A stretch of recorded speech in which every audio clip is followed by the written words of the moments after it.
चीन ने अपने सबसे खतरनाक जंगी जहाज लासा को समंदर में उतार दिखाया।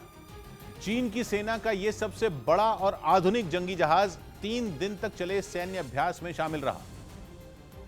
जहां वो चीनी सेना के काफिले में सबसे आगे दिखा, समुद्र में उतरा ये जंगी जहाज लासा चीन के लिए तुरुप के इक्के जैसा है, क्योंकि वो दुश्मन को चकमा देकर उसकी घातक मिसाइलों को मार गिराने की क्षमता रखता है। लासा की गिनती अमेरिका के जंगी जहाज ज़ूमवॉल्ट के बाद दूसरे सबसे खतरनाक जंगी जहाज के रूप में होती है। बताया गया कि लासा को समुद्र में उतारकर अभ्यास करने का मकसद दक्षिण चीन सागर में अपने दबदबे को और बढ़ाना है, क्योंकि यूक्रेन युद्ध के बाद ताइवान और जापान से उसकी तनातनी भी जारी है। उधर सोलोमन आइलैंड्स के मुद्दे पर ऑस्ट्रेलिया के बाद न्यूजीलैंड ने भी चीन के खिलाफ मोर्चा खोल दिया।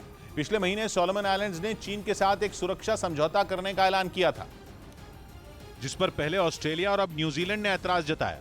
ये दोनों ही देश सोलोमन आइलैंड्स के पड़ोसी हैं और दोनों की सुरक्षा का सीधा कनेक्शन द्वीपों के इस देश से है। ऑस्ट्रेलिया पहले ही चीन पर भड़क चुका है, जिसके बाद न्यूजीलैंड ने भी चीन पर अपना गुस्सा उतारा और उसके सोलोमन आइलैंड्स के साथ हुए सुरक्षा समझौते को परेशानी बढ़ाने वाला बता दिया।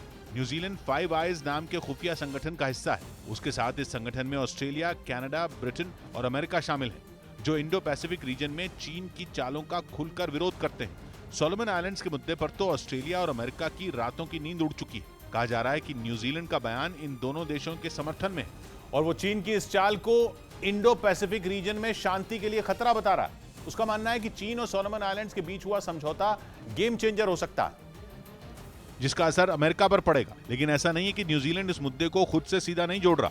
वो ऑस्ट्रेलिया का पड़ोसी देश है और पश्चिमी प्रशांत महासागर में उसके कई द्वीप हैं। मतलब ये कि अगर इंडो पैसिफिक रीजन में हलचल हुई तो न्यूजीलैंड उससे अछूता नहीं रहेगा। रिपोर्ट में लिखा गया कि न्यूजीलैंड ने इन्हीं वजहों से कहा कि उसे लगता है कि प्रशांत महासागर एक बड़ी चुनौती की ओर बढ़ रहा है, जबकि चीन और सोलोमन आइलैंड्स का कहना है कि उनकी नजदीकी बाकी देशों के लिए खतरा नहीं है। लेकिन अमेरिका, ऑस्ट्रेलिया और न्यूजीलैंड जैसे देश जानते हैं कि चीन जो कहता है वो कभी नहीं करता और इसीलिए वो उस पर रत्ती भर भरोसा नहीं कर रहा है।